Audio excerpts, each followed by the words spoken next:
Lars, tonight the track is honoring former Sportsman racers, and probably, other than maybe Ronnie Blackmer or Jay Plyler, you were probably the most well-known and successful sports driver up at this racetrack. What are your memories of that class?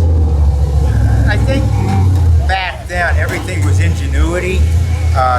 There weren't a lot of rules. You could work around what's not written, and with a little bit of work and no money, you can be very competitive and gain an edge. Where now everybody's in the same equipment, everything's the best of everything. It's hard to get an edge. That was the biggest thing.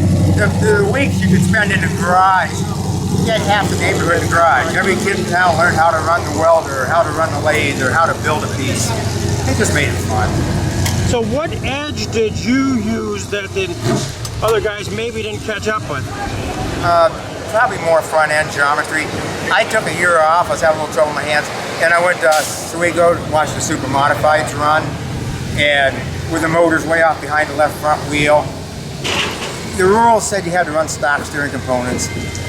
We knew we had to run a stock box and stock alarm, but we didn't know what they did, so we got all the books.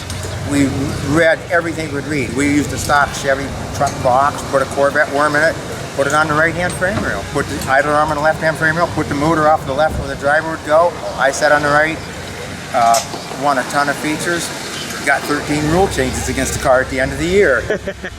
But by learning everything the front-end geometry did, when we made the car back right side up, we could make the front end so superior that car won even more features. So, but it was all just homework and no money. I remember that year where Leonard, he was pulling out his hair.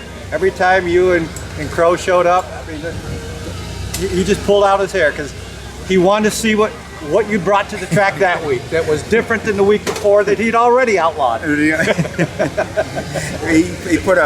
We'd come up with this, we had the wings on the roof, and we come up with a spoiler one year, and Leonard come out after we won and he said, okay, we got a new rule, this spoiler can't be higher than the interior tin. And apparently I misunderstood him because I thought he wanted the interior tin raised, so I went back home and raised the interior tin so it was level with the spoiler. We won the next night, he comes out with a level and took a look, and instead of having one wing back here, we had the interior tin like another wing, and they were the same. It was just fun. You know, Leonard hated us all year, but we camped all winter together. It was just fun to get us going. Didn't Leonard have a bounty on you for a while? Yeah, we had What won. do you remember about that?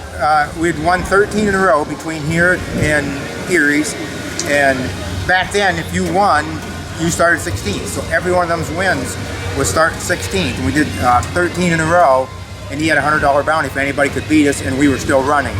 And the 14th night, we lost the motor, and so nobody ever collected the bounty. But it was fun because the guys didn't hate you for it. They respected you had a good car. Who are some of the guys that you remember racing against in the Sportsman division? Well, I was talking with Carol, Troy's mom, which she was a scorer up here for whatever 30 years probably, and we were going through some of their. Skip Perlow is one of the best ones.